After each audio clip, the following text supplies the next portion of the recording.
Artistiin Oromoo Abtaamuu Lammuu Edmonton Kanaadaatti man sagalee yookaan ammoo man nyaata qaba. Adoolessa barkum 2019 asitti hiyyeeyyii qarqaaruu jira jedha. Ammallee bara vaayirasiin koronaa kun addunyaa miira harka fuudhuu jiru kanatti hiyyeeyyii waan afaan buufataniyyuu hin qabne hedduu qarqaaruu jira jedha. Maaniif tani tolchitaa jenne gaafan tujubee dubbise. Wanta kana ture kan jalqabe gaafa Julaay 2019 ture. Ergi mana nyaataa banee carraadhuma kana keessa anis rakkinuma keessa darbee rakkina keessa darbe kanaas nama gargaaruu dhufumarraa kaasee nan jaalladha. Maaliif guyyaa guyyaatti illee hojii kana kennuu hin dandeenye walitti qabeen akka nama guyyaatti nama 3 kenneetti baatii tokko keessatti guyyaa 30 qaba. Nyaata 90 haga 100tti uummata kanaa kennaa. Karaa kanaan immoo mootii warri adii kunis nuunis nu gargaaranii biyya kana nu fidanii biyya kanarraa immoo ba'anii biyya keenya keessallee dhufanii tolooltummaa hedduu hojjechaa jiru. Anis akkoo birattan guddadde akkoo gosee muuseen nama gargaartu sana argaan guddadde waan ta'eef dhiiguma koo keessa jira. Kanaaf inni jara kana gargaaruutti murteeffadhe anis. Keessumaa yeroo ammaa vaayirasiin koronaa addunyaa weeraree yeroo jiru kanatti namoonni walitti dhiyaatanii harka wal fuuchuullee yeroo sodaatan kanatti isinoo namoota mana jireenyaan ala ta'an kana nyaachisuu hin dhaabdamootti fuftan. Anillee dhugaa baay'ee sodaadheen ture. Hojii dhaabnee jirra. Garuu namni beelli isaan dhaabbatu jarri kunirraa wanti jijjiiramu tokko hin jiru. Isaan ammayyuu bakkeedhuma keessa jiru. An hojii hadhaabuyyuu malee wanticha garuu guyyaadhuma akkuma beellama koota akkuma kanaan dura godhu yeroo sodaachisaa kana keessas gaddakinoo torbanii dhaqee jira kanaaf kenneeraaf. Namoota kana eessatti kan isin nyaachistan? Magaalaa Edmonton keessa warri jiranii hoomleesota kana bakka tokkotti walitti qabanii jiraachisaa jiru. Gara namoota 500 oliin mootummaan walitti qabee jechuun sitiin kun walitti qabee jiraachisaa jira. Garuu lafin dhaqee kenne lafa wantoota dhaqee kennu sanatu achi keessa hin jiraatan garuu nyaataaf hin dhufu saayitii isaan itti dhufan anis waajjiruma isaanii sanatti bilbilee jennaan saayitii akkasitti dhufu nuti si gargaarra yoo nama hin qabdu taate kottuuti asumatti kenniif naan jedhanii bakka sanatti beellamaan hin dhaqee godhee. Innaati nyaata kana namoota kanaaf dhiyeessitu namoonni si gargaaran hin jiranii moo qomuma keeti? Durillee namoota baay'eetu karaa feesbuukii namni keenyas dhufee boolontarii gochuudhaan na gargaara ture. Garuu ammoo sodaa kanarraan nama dhabeen ture qofaa goon ture. Jechuun kan fuudhee deemu kan hojjetu haadha manaa kooti. Jaruma warra sheeltarii sana jaroota kana itti kennantu ana boolontarii anaa godhee achumatti kenneef waajjiruma isaaniitti alatti. Namoota kana hammamitti kan itti nyaachistu meeqa ta'u lakkoofsi isaanii? Ji'a keessaa guyyaa 9 qaba. Guyyaan jalqabaa sun sanbata guddaa ta'uu danda'a. Dafinoo facaasa guyyaa fedheerra yoo ta'u gaafa tokkoon naqee kennaa fi nyaata 90 ol 100 ta'uu danda'a. Tokko 110 105 yommuu ta'u jira. Garuu minimimiinsaa kan murteeffadhe inni gadaanaan isaa nama 90 ji'a tokkotti kennuuf hin qaba jedheeti kan murteeffadhe. Mee gara jireenya dhuunfaa keetiitti ennaa deebinu maalirratti bobbaatee hojjetaa jirta? Mana nyaataan qabammaa asitti lama yemmuu jiraadhu kana. Obbo Abtaamuu ati weellisaadhas ijoollees qabdaa hojii hojjetaa namas gargaaraa kana wal simsiisanii hojjechuun hin ulfaatu? Beektaa fedhiin jiraatee naan biyya lafaa kanarratti wanti hin danda'amne tokko hin jiru. An alfa tokko ofii kooti wanta kana anumatu hojjete jedheen of ilaala garuu ofii keetii of laatte waaqayyoonis nama gargaara. Biyya kanatti gara waan tokko nan godhattee nan onneedhuma si barbaachisa malee horii guddaa miti.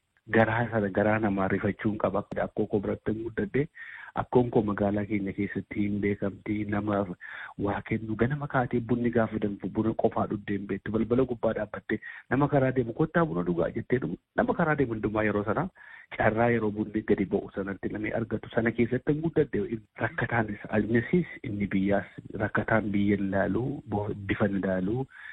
Kalarii kee gogaa kee ilaalu rakkataan asii inni biyyaas tokkuma jedheen asitti jalqabe jechuu kooti onnee isaa sanan qabaaf hin godhe malee yeroon isaa akkuma nama kamii akkuma warra kaaniin anis biyyuma faranjii kana keessa jira yeroon qaaliidha yeroon qabnu kuni horiidha garuu fedhii sanan keessa jira waan ta'eef inni ijoollee 2 guddisaa wallees biratti hojjechaa sagantaa qaanqee shawus hojjechaa uummata kootiif hamma na danda'ametti saba kootiif lubbuu kootiif ijoollee kootiif maatii kootiif gochuudhaaf dudduubatti hin deebi'u jechuudha. Hojii daldalaatti fufuu fi maallaqa nama barbaachisaa isin immoo itti dabaltaniyyuu namoota tola nyaachistu gama kanaan rakkoon isin hin quunnamne? haadha manaa koo utuun hin galateeffatin darbuun barbaadu. Maatii guddaa keessaa dhufte maatii ishee nan galateeffadha. Ciminaan kan godhu iseedha. Wanta kana kan itti dadhabee kan hojjetu iseedha. Faayinaanshaal irratti yemma dhuguma ergi gaafa wanta kana hojjechuu ka'eeti nan eebbifame malee iyyuu isaa nan rakkifne. Adiin kuni wayitti amanu. Namoota 2-3 na yaada ergi wanta kana jalqabne namootuma karaa deemantu reestooraantii kottu ol godhanii doolaarii 100 natti kennanii waan alaa barreeffama jira alaa. Waan ati godhaa jirtu kana argeera. Ani immoo kanan sappoortii si godhaa nan jedhee doolaarii 100 kan natti kennee deemu argeera. Dhufee doolaarii 20 kan natti kennu argeera. Dubartiin Habashaa as magaalaa kana keessa jirtu hiriyaa haadha manaa kootii tokkos waan guyyaa tokko hojjenneef bittee shooppii gootee fiddee museetti laattu agarra. Namoonni waan akkas akkasiin nu cinaa dhaabbatanii yeroo waa hojjette garaarraa hojjettu eebbi waaqaas waan duukaa jiruuf daran eebbifamaa jirra. Daran gammachuu qabna. Gaafa dhannee ilaallee fi haadhi manaan guutuma boqonnaa seefaarra dhattee wanta kana hojjetti. Boqonnaa seerra yoo bu'es boqonnaa see dhiistee gaafa hojjettu lamman keenya gaafa wanta kana dhuma isaarratti kenninee fi gallu keessa keenyatu gammachuu qaba. Waan isaan beeku qabaannee miti. Nama horii qabu miti nuti. Onnee sana qabaannee uummata kana ilaannee uummata dheengadda asirraa ba'anii biyya keenya Afrikaa keessa dhufanii nu gargaaran immoo carraa kana argattee uummatuma kana gargaaruu kottiyyuu nan gammada. Deeggarsa kana gochuu keessaniif hawaasa naannoo biraa deebii attamii argattu? Baay'ee gammadu. Miidiyaan asirraa miidiyaan gurguddaan akka CBC fa'aa CTV fa'aan dhufanii gaaffiif deebii na godhaniiru. Namoonni immoo sababiidhumaan kana godhe duwwaadhaaf yoo reestooraantii ko sappoortii godhaniif hin dhufu. Namoonni wal deeggaruu kana ilaalchisee carraa kanaan obbo Habtaamuu dhaamsi qabdu yoo jiraate. Warra biyya jiraniif wanta naamu xiqqoo jettanii hin tuffatana. Waan qabdan hiyyeessaa kenna. Lammii keessanii kenna. Nama keessanii ittiin gargaara.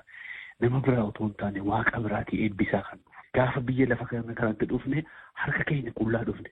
Yeroo dhalanne gara haadha keenyaa keessaa baane waa baannee dhufne. Doolaarii finneen dhufne, siree finneen dhufne, konkolaataa finneen dhufne. Gaafa deemnus akkuma kana qullaa harka qullaa deemna. Temporary biyya lafaa kanarratti hamma jiraannutti itti gargaaramaa jirra waan biyya lafaa irratti gargaaramuu qabna. Waan bor biraa dhiifnee deemnu, waan bor biraa dhiifnee deemnuu fi harka keenya gabaabsuurra warra harka waan qabne kana ollaa warra jiran, walla ala jiran kana yoo gargaarre rakkina keessaa wal baasuu dandeenya. Biyya faranjii keessa namootuma rakkoo sammuu adda addaa qabaatanii warra akka ta'an malee namni beelee alamburu walii kenna, wal gargaara, wal cinaa dhaabbata. Nuuni kunoo Afrikaa irraa nu fidanii biyya isaanii keessatti hojjennee jiraachaa jirra. Akka waan kana baranne faranjii irraa uummata keenya illee warri biyya keessa jiran adaraa waaqayyo yeroo keessatti yeroon ammaa baay'ee yeroo hamaa, baay'ee yeroo sodaachisaa. Dhukkubni amma dhufe kun bifa ilaaluu, qabeenya keenya ilaaluu, barumsa keenya ilaaluu. Nama hundumaa wal duukaa baatee sokka. Garuu uummata keenya warra harkaa waa hin qabne, warra miila hin qabne, warra kadhatanii jiraatan, warra ija hin qabne, warra gadi bu'uu hin dandeenye yeroo ammaa kana immoo rakkina keessa jiran walaa gargaaraa jedhee dhumaan dhaamsa kanan dabarsuu barbaada. Obbo Habtaamuu Lamoo ibsa nuu kenniteef maqaa dhaggeeffatootaan hedduu galatoomi. Galanni keessan hin badin.